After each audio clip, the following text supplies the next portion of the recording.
Welcome. Today's episode of Fail Your Way Forward is featuring special guest Elton Loud, who is a writer, director, filmmaker, and today he is debuting his feature film, 1,000 Faces.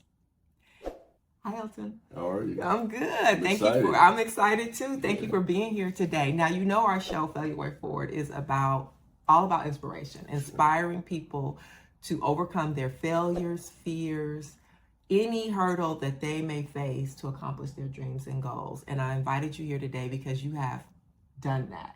And you have overcome major hurdles to transition from lawyer to filmmaker. Yes, that's right, y'all. He is a filmmaker.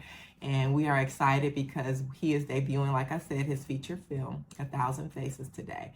And what I want you to talk about is your journey. How did you get here? Sure. And how did you transition from being a lawyer, which people aspire to become, and stick with it, to something totally different, which is a filmmaker? Filmmaker, right. Thank Talk you about for having that. me. No, you're welcome. So I think to start off, I went to law school, right? Mm-hmm. And that's the first question, like, why did you even make the first choice? And a lot of times people make choices to go to grad school, take jobs, maybe for the wrong reasons. Maybe they're trying to be in survival mode or trying to get a job that, pays the bills. And so I went to law school because I really didn't know what else to do. I mean, there was definitely some positives and some solid reasons why I went. But one thing I noticed when I was in law school is that I was always writing. I was always doing creative writing on my own. But I didn't really have an outlet to really develop the idea of being an artist. I didn't know any artists. All the people I knew had real practical jobs, like lawyers and accountants, and because that's aspirational. People want to be a lawyer. That's like what you're supposed to do. Yeah, what you're supposed to do. Have a great, commendable profession. Right. And for me, it was that. I mean, I don't think I could have been the artist I am today if I hadn't gone to law school. Really? Yeah. Why? Well, because I picked up a lot of discipline as a writer. It wasn't creative writing, right? It was legal writing. But to be able to write something from the beginning to the end, right? Check your own work, be able to be critiqued by your own work, I think was very foundational for me as a writer. Because I was a writer first, like a screenwriter, a novelist first. But how did you know that when you are just dabbling or doing some creative writing through law school or how did you realize, okay, I have an artistic side? Well, I think because that's totally different from being a lawyer. It is. So there were kind of two moments. One is broad, one is specific. The broad moment is what I enjoyed. So I did the legal briefs, and I became known as a good writer in law school. Yeah, and I wasn't a good writer in high school or college. I was a more technical person. I stayed away from all the literature classes. I took business. So I took algebra 3 and I trigonometry, everything, because I was a business major in college. And so I stayed away from, the arts, and stayed away from literature and all of that stuff. And so I had a real hesitation with my writing when I went to law school. And I just kind of got thrown in the mix. And so I was on the moot court team and just did a lot of appellate writing. And so by the time I finished, I was known as a good writer, as a legal writer. And that's commendable in the legal profession. And then for me, I just didn't have that foundation. My foundation wasn't as strong as I would like to have been going into college. In law school, I really kind of, repaired a lot of those deficiencies. High school, I didn't do the things I was supposed to do. So, but by the time I finished law school, I was pretty much known as a good writer. And the judge that I clerked for at DC Superior Court really recognized me for my writing and gave me confidence as well. So I think the first part for me was just the confidence to say, oh, I could be a good writer. And the second part was when I graduated, I became a lawyer and I represented entertainers across the board. If you did entertainment, I represented you, helped you find money, negotiate your contracts. One of them was a filmmaker. And I really admired the way that she put the film crew together and the way the creative process played out. I was really intimidated. I thought I could never do something like this. Did she invite you in to see what it took to make a film, or I was a producer, but I was not a creative producer. But how did you get from you in law school, doing appellate briefs, clerking, the traditional legal path? So let me go back to the beginning. Okay. So yes, let's hear it. the one area that I have been interested in the entire time was sports management. That was probably the foundation through all of my college career, because I played football in high school and wanted to really pursue a career in that area. And I clerked and worked for a lot of sports organizations, the NFL, the NFL Players Union, the NCAA. Those gave me the experience and the background to pursue becoming a sports agent. So that's the first part that I skipped over. So I graduated college and I became a sports agent at maybe 2021. Meeting players, the NFLPA. I did that for a few years. I was really young, didn't have a lot of experiences, didn't have a lot of money. And those are the things that you really need if you want to be successful. Even to be an agent? Oh, yeah, absolutely. So you have to have money to start out? Oh, okay. Yeah. We won't say why you need the money, but let's just say people need to be paid. Including you. Yeah. So that was my first entry into the world of entertainment, because sports really is just another form of entertainment. And so because I was a sports agent, had so much experience working at these sports organizations, I became the president of the law school Sports and Entertainment Law Student Association. Okay. And by being the president of that organization, I worked with other law students, and we would put on these conferences every year. We'd do smaller panels and a big conference at the end. At one of the conferences, I met a filmmaker. Okay. Who we became friends. She asked me to be her manager while I was in law school. Wow. Because I wasn't licensed yet. And when I became barred, I became her lawyer. Okay. So that was your intro. That was my introduction. That was my introduction into the world of entertainment and working with real artists. So working with athletes is different than working with like filmmakers and singers and things of that sort. So that was my first introduction to working with an actual artist. And through working with her, she gave me some insight into the creative process. But there was one moment where we were doing a table read with the mentor, and her mentor is a really, really well regarded filmmaker, an older guy who made films from the 60s, 70s, even to now. And they were giving feedback on the script and asking people their thoughts. And I was really kind of nervous about giving my feedback. So I thought in my mind what I thought the problem with that scene was, but I didn't say anything. And no one else had it. Everyone else raised their hand and they were wrong. And he said what the issue was. And it was the exact same thing I was thinking. Really? I thought, wow, okay, so maybe I understand this a little bit better. And when you look at screenplays, you know, there's passion and all this other stuff about getting the story out. But it's almost like a puzzle piece. It's a lot of logic involved. When you talk about a feature film screenplay or a feature film movie and you go to the theater, the structure is almost the same for all of them. Because we have this expectation that you're going to be watching the film for a certain amount of time. That's how Hollywood, in the business of Hollywood, has really structured the film. So because of that, there's an easy expectation on how the film is going to be. Okay. And so then it was around that moment where I realized that I really liked the creative process, but I wasn't sure if I had the skill set, the experience, and the confidence to put a film crew together. When I looked at the filmmaker I was representing, it was like, 16, 17, 18 filmmakers at all. I mean, creative people that all depended on you as a director. So I decided I would become a writer as a novelist first. I said, really? In my mind, I thought, well, I'm going to write this novel. It's going to get picked up, and it's going to be turned into a movie. That'll be my entry point. Okay. And so I started writing short stories. Eventually wrote a novel. Now I remember you all our family buying your first. Yes. Was that your first novel? That was my Cancer first. Pimp? No, that was Little Girls. Little Girls. Okay. Little Girls. It was. I was really interested in the way that Oakland was changing with the prostitution and the street workers. Yeah, it was about sex trafficking. It was about right? sex trafficking, okay. and how the illegal commerce in Oakland had changed from selling crack for these young men in the 80s and 90s. They got stretched out with these long sentences, and a lot of them turned to prostituting and pimping. And so when I would come home, I would see these guys I went to school with who were doing that. So I was really kind of interested in just how that whole world had changed, and started doing research and talking to people I knew, people I did not know, and ended up developing Little Girls. Little Girls. Yeah, Little Girls. And so that was the name of a novel. And what I ended up doing was self-publishing certain segments of the bigger novel into a short story collection, and that's the one that you guys Okay. Thank you for taking me back. But I was wondering where you got that topic from, because it was unexpected. I remember reading it on a plane. Like, this is dark pretty and bold. heavy. It was pretty dark, and it was heavy. Yeah. So it was the experience in Oakland that you drew from, and wanted to tell And it was I didn't know that, the transition from drugs to selling basically young girls sex. Selling young girls. And I thought, one thing I found interesting in doing my research that no one really talked about was that these young pimps are also victims of sexual abuse. Really? I didn't realize that. I read this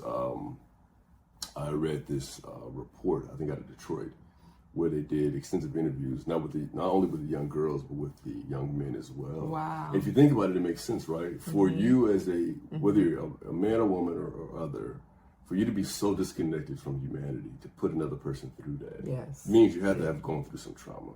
And so I really want to kind of tell the universal story of what was going on in a lot of households. And when I say a lot of households, not necessarily the prostitution, abuse, and sexual abuse. But sexual abuse. And honestly, Dalila, that was probably the biggest motivation of telling that story, is that when I realized how many people have had some form of sexual abuse.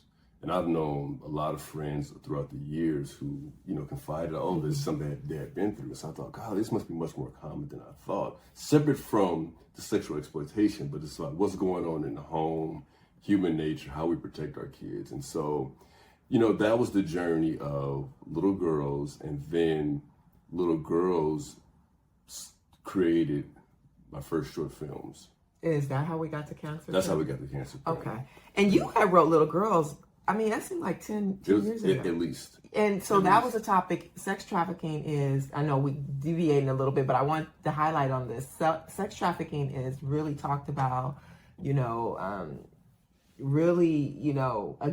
it's a topic that's popular now to discuss, and people are criminalized, the victims are highlighted, their stories. But 10 years ago, I don't remember hearing about that. Wasn't the case. That wasn't the case. The movement to decriminalize the victims had just started. Okay. So I ended up doing research by talking to a lot of the outreach advocates who ran all these different nonprofits throughout the Bay Area, in Oakland and Sacramento and San Francisco, and they were on the front line of trying to get the legislators and the law people to change the approach to the victims. And they had just started that advocacy work then. And at some point soon, it became the standard to really look at these. Because back then... So I figure, the way I see it, you were ahead of your time talking about this, sex trafficking, this really dark lifestyle or abuse that's going on, because it wasn't highlighted back then. I mean, back then, police will pull over a 14-year-old girl. Clearly she's underage. Clearly she's a victim of abuse, and they put her in jail. And then they would go through the process of going through the foster home. And so I really want to do two things. I want to kind of explore the world, but also kind of humanize the people as well. And so there are some dark themes. There's some violence, that I think was kind of germane and a part of that world, but also the regular people. So there's a lot of mundane moments as well. Just the conversation that they're having, the things, their hopes and aspirations. And this was my first work. That was my very first thing. And so, putting it out to the world, I knew it wasn't perfect. It was my first thing. And so I just think that, again, all of these steps are confidence builders. Absolutely. And that's that's the focus of this show, is you're building your confidence, getting past your hurdles, getting past your fears, not being intimidated, and going forward and pursuing your passions despite your inadequacies, your lack of experience, even your lack of exposure, because you transitioning to your creative side and becoming a filmmaker, writer, was not your academic trajectory. It wasn't the journey that you set out to do. It was just passions that you had and interests. And you decided to pursue them. And that is what I aspire people to do, is to pursue your passions, pursue your goals. You'll be so much more gratified, and you feel fulfillment and purpose by pursuing things that are in you that you are interested in, but you might not realize that you could be great at, or professional, or at a very base and inspirational level, too. You just might enjoy it. You just might enjoy it. And there's so much fear that holds us back. And I was definitely talk about that. How did you get past you're managing a filmmaker, and she's doing her thing, you're being introduced to it. You said you were at her screening or something where you had a thought? A table read. Table read. Yeah, and we're working on the script, making it better and giving feedback. And you realize your ideas were valid. It was validated by one an senior experienced filmmaker, right? So now you're like, oh, okay. Maybe my thought process is maybe not I could do something. Okay. You know, I wasn't all the business. Like maybe I could do something. And that's important. And so where did you go from there? So sure. you write Little Girls. So you do Counter Pimp. So I'll say this: that the first thing I did was I came up with a plan on how I was going to approach it. Okay. What I would and what I would not do. And that's important because people don't have plans of right. how I'm going to pursue something I enjoy. And with the biggest thing in that plan was giving myself grace. Okay. And I'll tell you what I mean by that. So I was still fresh out of law school at the time where I decided I really want to be a writer. Mm-hmm. But I knew, number one, I wasn't going back to school. I wasn't going to go get a MFA. You know what I mean? I wasn't going to. Once I found out you can do it yourself, that was the route I was going to take. But I decided that. So what was your plan? Sure. My plan was to write as much as I could, keep my regular job. Okay. Because you got to eat. Got to eat. And I'm not going back to school. Okay. Right. And make sure that I give myself time to get better. Okay. Right. And so, because the first thing you write or create is not going to be good. As good as this podcast is now, it's going to be so much better in 10 episodes. I hope so. And so much better in 30 episodes. I hope so. You know what I mean? But I think a lot of people, and I realized this early on, they work really hard for the first thing. You want the first thing to be the best thing you ever did. And when it's not, you give up. Mm-hmm. So I said, you know what? No matter what happens, I'm not going to stop. And I told myself, it's okay if it takes a long time. Mm-hmm. And that's kind of a scary thing as well, because you feel like, well, don't take too long. But it means that. Or you get discouraged. You get discouraged and you think, well, it's never going to be like camera, lights, and action. No one's going to give me these accolades, right. or I'm not going to be this profound writer that people are going to buy my work. It's just something I'm doing like a hobby or an interest. Right. But you can get there. You can get there. So you were comfortable with just writing, not going back to school, still having your day job, and pursuing something you were interested in. How did these projects, how did you get to the end where you're producing work and not getting discouraged? Like today you're debuting your feature film. How did you get there? Sure. After doing Little Girls, how did you not get discouraged? Sure. So I think the general answer is the more things you do, you get tested, you get put through the fire, you build an armor, right? You get confidence in the things that you do. And so one thing I tell my children is that do hard things. Don't be afraid to do hard things. The hard things are going to make you tougher. They're going to make you stronger. And they're going to give you the ability to get through difficult times. And so I moved to Los Angeles in 2012. I had an opportunity to get a new job. And so I left my job and I decided after Little Girls, I was like, man, I really want to turn this into a short film. And then the only person I knew in entertainment at the time was my wife's best friend, Julia Pace Mitchell. And Julia is a producer on this film. And Julia's an actress. So at that time, she was on a lot of shows like All My Children. She did some feature films. And she may not have been the best person to make my film, but she's the only person I knew. Right. And I told her, I was like, I wrote this script. I had written a script. And I was like, I'm trying to find someone to direct my short film. And nobody will direct it. And she says, you're probably going to have to do it yourself. And I said, myself? I don't direct nothing. And she says something. This is important on how you encourage people around you. And she probably doesn't remember this, but she says, you're pretty smart. You can figure it out. You know what? And that's true. When you don't have the resource and you don't know what to do, you can, people don't go to the library that much anymore, I don't think, but go to the library, read about it, study it, figure it out. And there's so many resources at our hands that we can use to figure out and get to the next step of what we want to do. But first, you just got to have the vision. You got to have the vision. And so when she told me, she's like, you've been in law school, you practiced law, you did hard things, you could figure that out.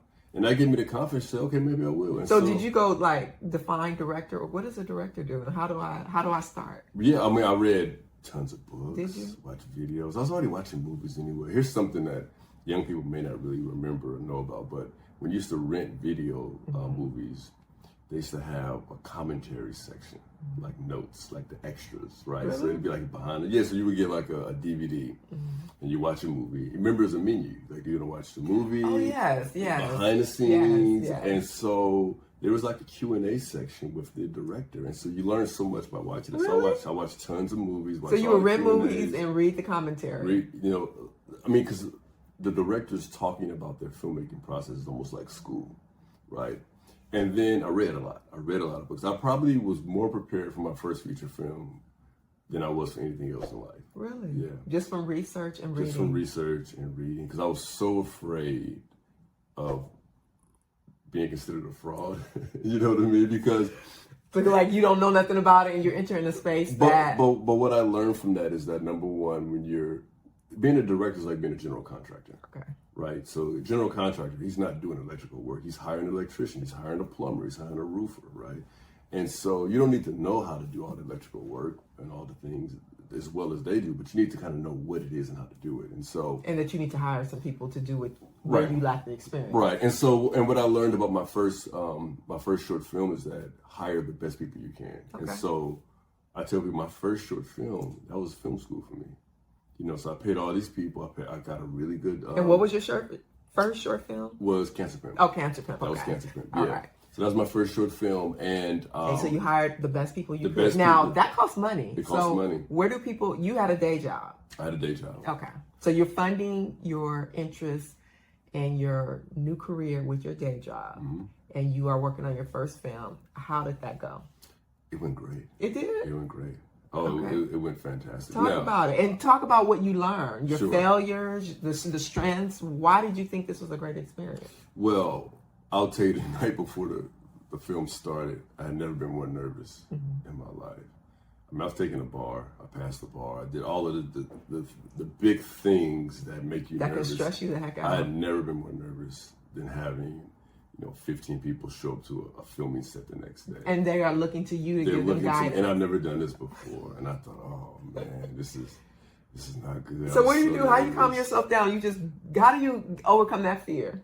You just walk into it. You just do it. I mean, you know what I mean? So That's good. That's good. I mean, when I got to set, there was no room for fear, no room for pity, you know what I mean? And all your training you did kicks in. Mm-hmm. But also, I was working with a group of good people. Okay. So you hired some good people. And I think it was important to be honest about your experience, right? I think in the beginning I was trying to make it seem like I knew more than I did. But I think if you tell people, be honest, this is who I am, this is what I know, this is what I want to learn, this is where I need help, they'll help you. And that's true. That's true. Letting people know who you are, being authentic, people will help you. Yeah, and say, this is my first film I've ever done, and people understand that. And so if there's something going on in the scene with the cinematographer that I don't understand, he said, okay, look, Elton, this is what's going on. When the camera goes like this, you go like that, and then, and so you end up learning. And so that's awesome. Everyone was, so here's the thing, why was it great? We finished the film, number one. I was happy enough with that. I was like, I finished the film. I mean, that's maybe somebody will huge. see it, maybe they won't see it. I didn't think I would finish it, but then we started getting at the film festivals, which is like... And what is that process like? How do you get your baby, your project, your first film that you feel like, oh, it was a great experience? Yeah. How do you get to a film festival? Please tell the people, because I don't know. Yeah. We read about Sundance and all these things, and people are showing up. Right. What is that like? So there's tons of film festivals, right? And you get in pretty much the same way. You apply. You send your film. Many years ago, you were sending a whole cassette, but now you go online and you submit an electronic version of your film. And they'll review it, and if they like it, then they'll invite you to come, screen your film. So like school. Like school. Well, it's just like school. It's like an application, yeah. Okay. But it's easier and simpler. Okay. It's much more simpler than that. And so we got into one film festival, then another one. How did you feel about that? When you were accepted to a film festival? It was exciting. It was gratifying. It was huge. It was. I mean, I've done other big things since then, but at that moment, it was probably the biggest, right? Because that was when I wasn't just a lawyer thinking about doing films anymore. I got into a film festival. Wait, please say that again. I was not just a lawyer thinking about doing films again. Yeah. You were a lawyer who now... I was doing it. Made a film. Yeah. So now you're a filmmaker. Now you took your creative writing interest, hobby to now become a bona fide filmmaker. Yeah. And you know what I learned from that process is that, you know, I had different moments of like critiquing my work kind of harshly, like, oh, maybe my film is not as good as this and as that. But what I realized is that when I went to these film festivals, I received so much love from people who had always wanted to do a film, but had never done it. Wow. That was shocking to me. So here I am criticizing my film about how it could be better, and people pulling me to the side like, yo, you did it. I'm like, I did what? It's like, well, you took the first step, like you made your thing. A lot of people are still talking about doing a thing. And that's what I tell people. And that's what I told you. I said, your episode 1 for you separate yourself from a lot of people. Because a lot of people are just talking about it. And it's hard to make that first step. Talking about it. And that's what I wanted to share with, you know, the audience and those that are listening is, don't just talk about your dreams and goals. Be about it. And by doing it, it's first having a vision. Yeah. You know, Elton, you talked about having your vision, keep continuing to write, enter in spaces that, you know, were unfamiliar, but yet you had an interest in, and just putting some action to your words. Yeah. A lot of people we won't get past our own fears because we feel like we're inexperienced, but as you share, the inexperience doesn't mean anything. No. Just go read, get people that are smarter than you to help you. Yeah. Be honest, authentic about your lack of experience, and go ahead and do it, and don't be afraid. I'll tell you what I realized. So that is a big boost of confidence. Yeah. For people to say, you did it. The fear that you have of starting is not going to be as bad as the pain of the regret you're going to have in the future. That is huge. Of never having done it. Whatever. And that's the whole goal of this show, of the podcast, is fail your way forward, because you will be so much more gratified by trying.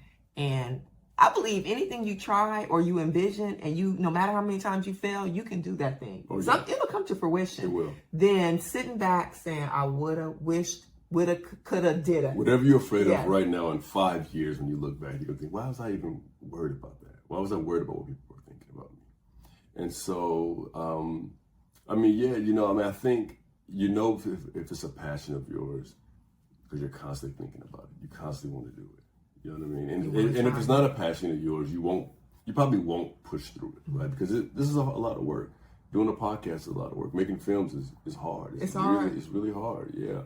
But it's fun, right? It's the kind of hard that you don't mind doing, because at the end of the day, you enjoy the finished product. And I enjoy working with people and, you know, being on set and writing and all those things. And if you enjoy it, you have to go through the hard parts to get back to that again. Okay. So people are telling you did it. Yeah. And so now you're an inspiration to someone else that is inexperienced or just are having thoughts about being a filmmaker. You're that guy now. And I didn't know it. You're a filmmaker now. And I never even imagined it, right? But that's the power of taking that first step. Yes. Taking that first step immediately separates you from the pack and puts you on a path towards your next goal. And you know, it's something that people never told me, but I realize now, is that it's supposed to be hard. Oh, yes. You want to do something that's worth having, it's supposed to be hard. And it's important because if you don't understand that, when you get into it and it's really tough and you're by yourself and no one's helping you, you think, well, maybe this is not supposed to be. Like, maybe I'm doing something wrong because it's not supposed to be this hard. And I tell people, no, it's supposed to be hard. And once you understand it's supposed to be hard, like, oh, wait a minute, so isolation is part of it? Yes. Loneliness is part of it? Yes. Doubt is part of it? Yes. Here's all the things you're going to feel. And when you get to those different points, I already told you, you're going to experience them, but just keep going to get to the other side. And you get to the other side, and then you'll be able to kind of celebrate your success, but don't let those things deter you. Because early on, I didn't know that all of those feelings will come with it. Because I thought, well, maybe this means that I'm not supposed to do it. Because that's what we think, right? Maybe this is a sign. Yeah. Stop worrying about signs. Stop trying coming together. Stop trying to read all the different signs. Just stop speaking your own doom. Right. Stop speaking your own doom, because really the failures and the hard parts are the lessons. Those are the refining moments. Those are the things that are teaching you how and what to do. Okay, if this failed, maybe I should go right. If I go right, and that's a success, okay, then I'm going to keep going right. Instead of thinking failure is the end all, the end to your dreams. It's not. It's really your teaching moments. And when you fail or when it gets hard, That is that's what they experience. Yeah. That's where you draw your experience. Yeah.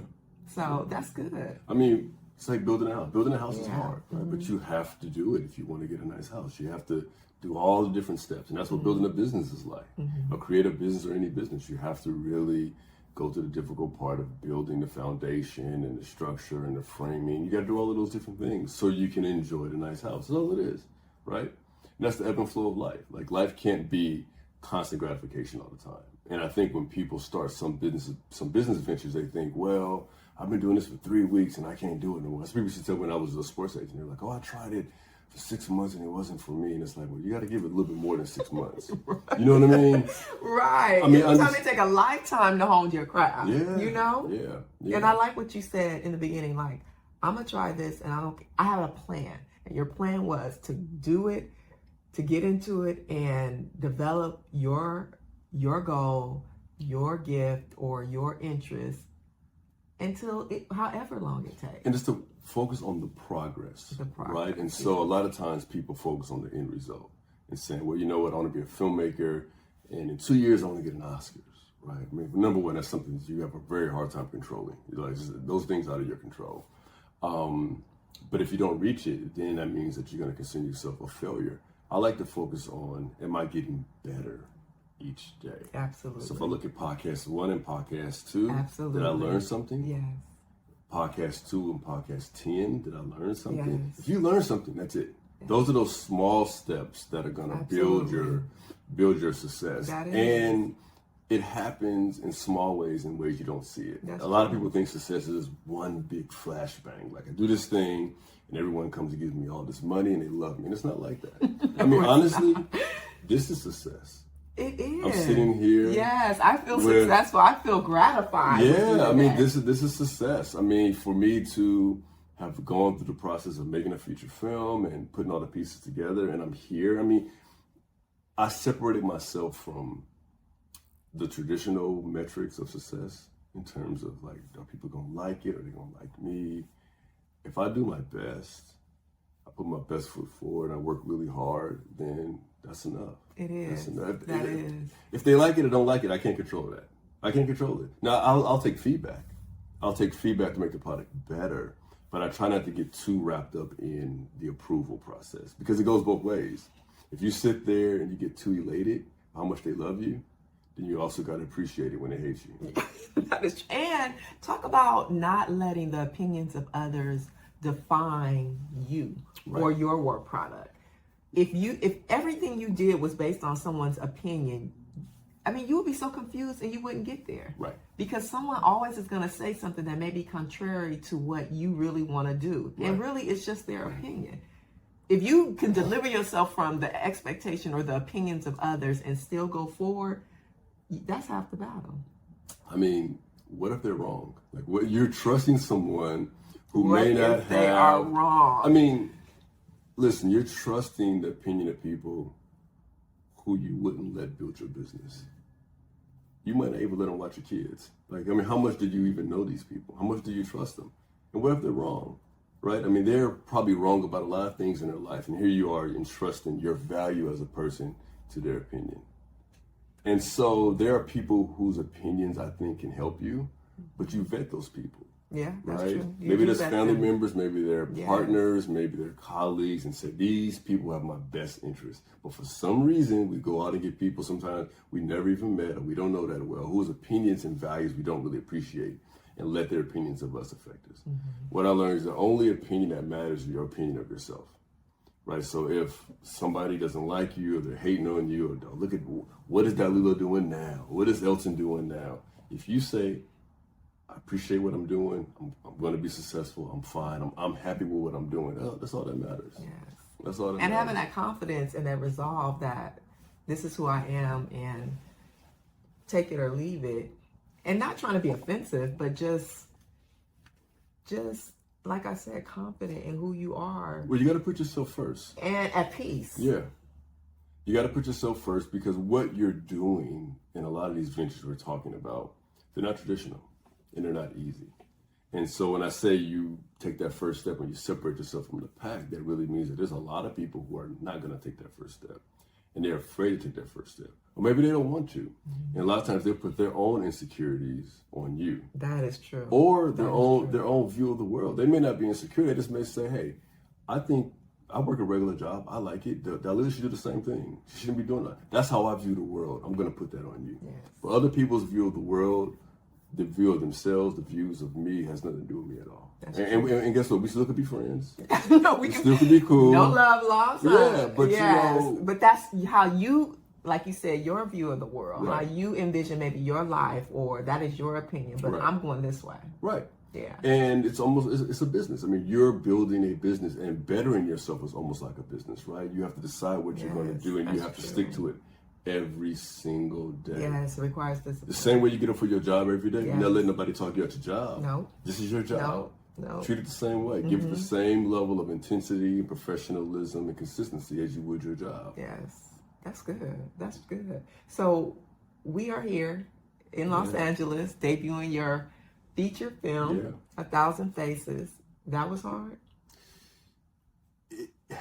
It was, but it wasn't, right? So by the time I got to this film, which is my first feature film, I had done a number of short films. I produced for television. I had done a lot of different things.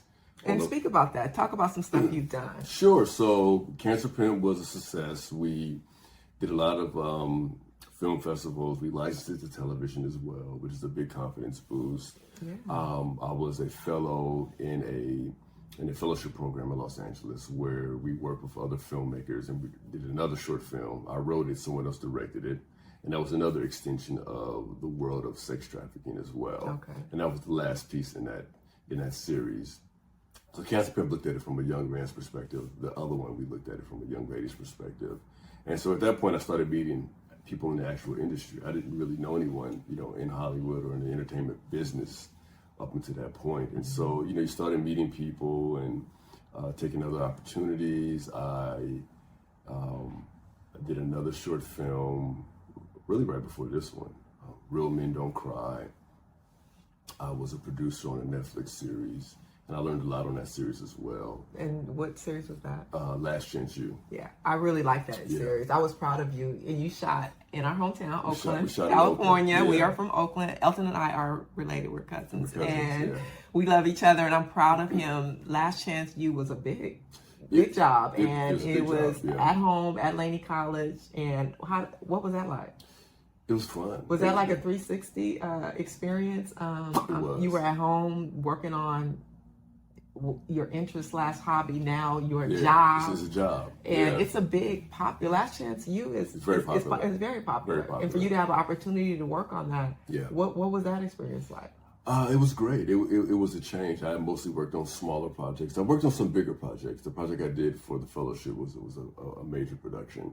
But the things that I do for myself, I do everything from soup to nuts, right? I hire all the crew and everything, and it's a much smaller production. This is a big production. This is, I think on game day we might have 7 or 8 cameramen. Really? Yeah. 20, 30 people on the crew. And I was... Every day? Every day, but more people on game day. Okay. And I was a creative producer, so we deal with the story side. So one thing you learn about producers, it's a lot of types of producers. In entertainment. So I was a creative producer, so we worked on the storylines, and they wanted me to help tell the story of Oakland. So like anything that had to do with the history of Oakland, the background of Oakland, I produced those segments. And I produced segments on the athletes as well, but the things about Oakland are the things that I really focused on as well.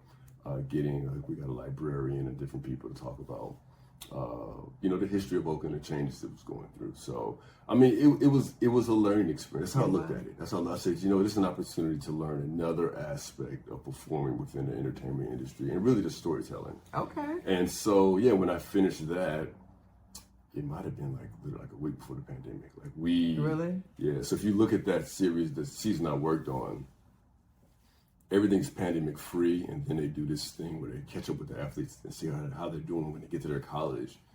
That was under pandemic protocol. Oh, so everything is Zoom. Mm-hmm. The final episode is Zoom. So that's how close it was to the pandemic. And so so the pandemic, we all took time to kind of reflect and figure out our next plan and our next steps. At that time, I think I just finished Real Men Don't Cry. Okay. That was on the festival circuit. And so I realized I had enough knowledge and information and experience to produce my own film. I mean, so that's how we got to this. That's film? how we get to this point. I mean, I had done it already. I had done producing at a very small, intimate level on small films. I've done it at a very big level where I understood how to work with different departments. Okay. And so, yeah, I mean, I think I had enough. And so this is a film where I felt like it was the right size, it was the right budget, where I can really get good people involved and help me make the film. And that's what we did. Yeah. So it is a romantic comedy. It's a romantic comedy. I won't tell too much about it, Okay. but this is the debut. This is the debut, but we like to say that it's about the joy and the magic of Black love in modern times. That's good. Yeah, it's starring Julian Elijah Martinez. He was one of the ensemble cast members on the Wu-Tang series, a Wu-Tang American Saga on Hulu. He's in Zinga Imani. She has some shows on BET. Okay.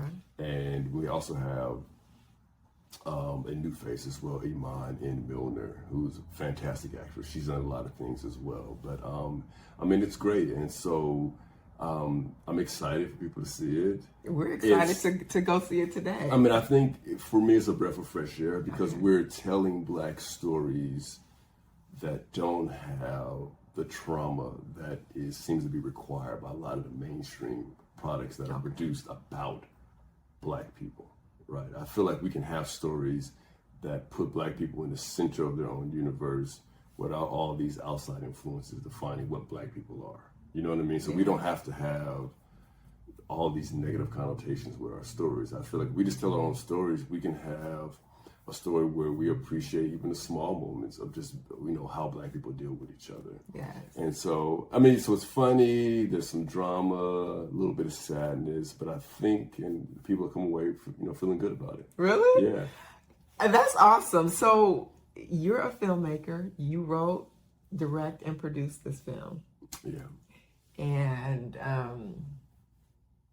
just when you look back at what you've accomplished to get here, what do you think? I think, wow, like it was a journey. Like I said, it wasn't hard in the technical aspect because I'm pulling together a lot of things I've already done. Now I'm doing it for myself. But there are other aspects that you just can't imagine with the filmmaking process, like any other venture. And so, and again, to me, there's no bad projects. It's all about lessons. And did I learn lessons? Absolutely. I learned some things that I'm going to take with me to the next project. And so when I look back on it, I'm proud and I'm happy, but also I'm not surprised. Okay. Right? I set out for this. This is what I was going to do. And you did it. And giving myself grace, like to make mistakes. Mm-hmm. It took a little bit longer. It did. Yeah, than I had maybe wanted to. We finished it probably, several months ago and just took our time to figure out what was the best way to release the film into the world. And so for this particular series, the Black Love film series, we thought it would be perfect for this film because these are people who are looking for these type of stories. They want to see Black characters. They want to see Black love stories in interesting situations. And so, so when I look back on it, I'm proud, I'm happy, I'm very proud of the cast and the crew because everyone worked really, really hard. Not bad. We had a limited budget, we had a limited amount of time. It was my first union project that I directed myself. So I worked on other people's union projects, but to be a producer on a union project, you have to go through a lot of requirements. And so, going through all of that, shooting in the pandemic, which means you have pandemic protocol. You have to have an officer on set to kind of monitor everybody's health and all. To do all of that, all of these different things that could have derailed the project and still come out and finish it and be proud of it, I think is an accomplishment, not just for me, but for the cast and the crew. Everyone really put in a lot of blood and sweat to get this project through. That's awesome. Yeah. Now, do you still have a day job or are you a filmmaker, writer, director, full-time now? Full-time now. And so this project, I've been making money from this project and other projects as well. So now you have to have support to do that.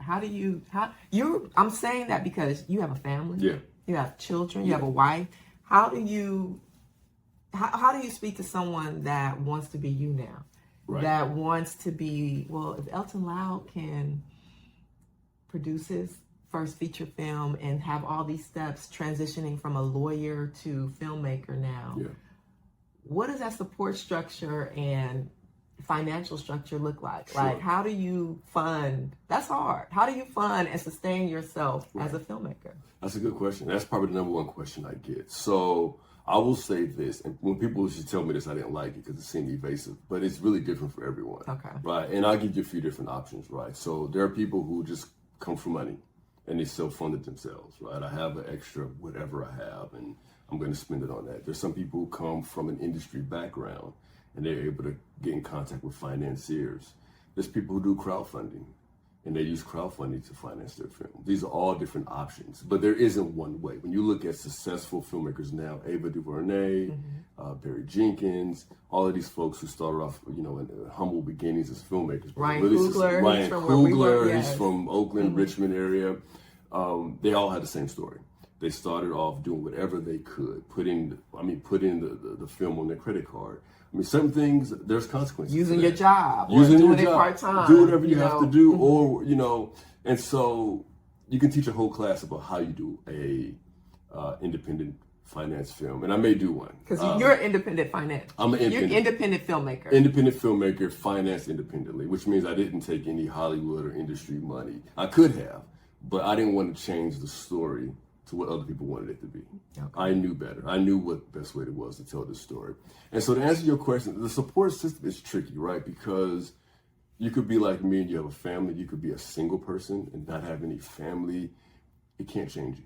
It can't change how you approach this. If you want it, you're going to go after it. And so, you know, the support, there's a lot. Look, I have a family, but a lot of times I'm still my main support system because other people have other things to do.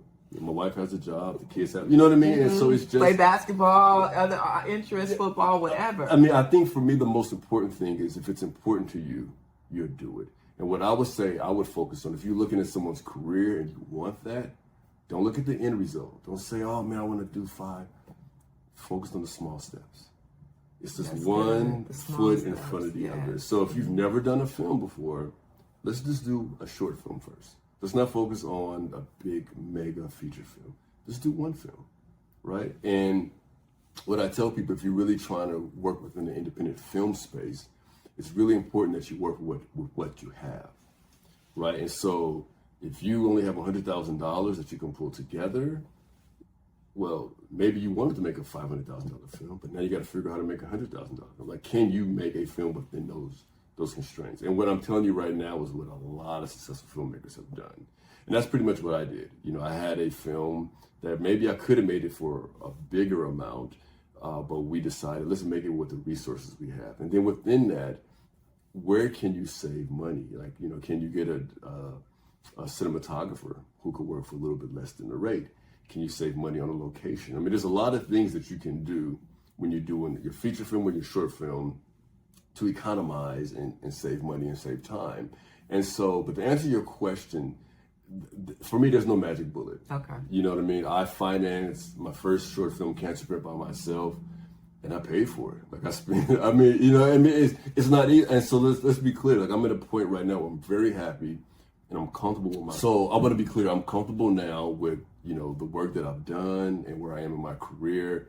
But I want to be very clear. There's a lot of pain. There's a lot of pain involved. And so if I tell you, oh, just get some money this way, you need to understand there's consequences for all of that. Even if you take financing, right? You take financing. Someone wants to give you money. Now someone has control over, you know, your story, their vision. And so I think there's a lot been written. There's a lot that has been written about how you finance a feature film or short film that anyone can go research. It's much more reliable sources for that. But I think the most important thing for me is, to your initial question, is that, you know, if you dedicate yourself to the process, continuing, whether it gets tough during the easy times, you'll have some level of success. I think the most important part is putting one foot in front of the other and keep pushing forward. And so, because you're not always going to have the support system. So I want people to feel like, well, I don't have a partner, I don't have this kind of job,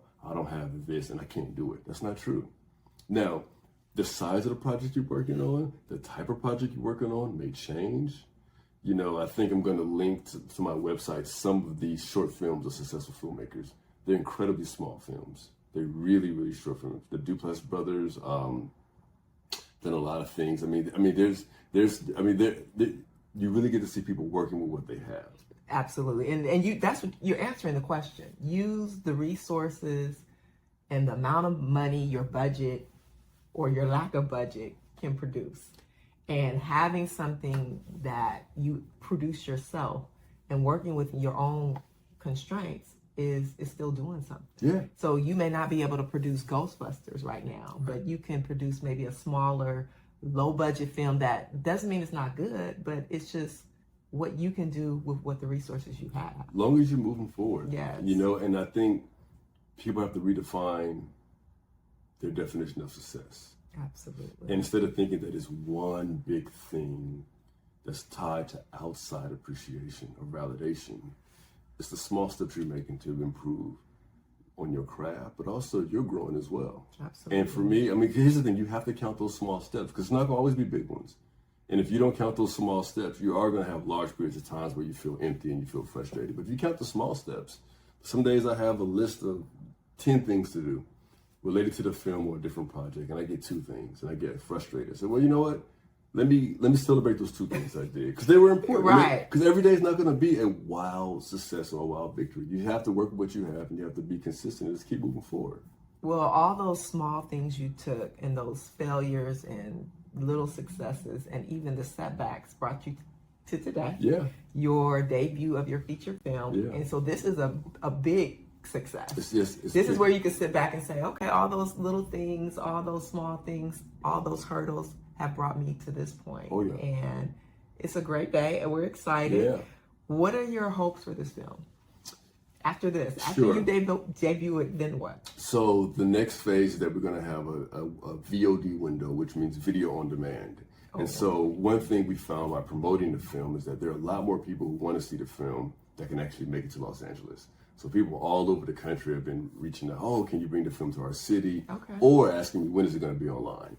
And so I'm not sure if we're going to do any other in-person screenings. We may, we'll determine that in the future, but it will be available on demand so people can purchase and rent it. And that's going to be within the next week or so. Okay. And so, the point of this festival for us is to kind of bring art to the people, right? People who want to see these type of stories.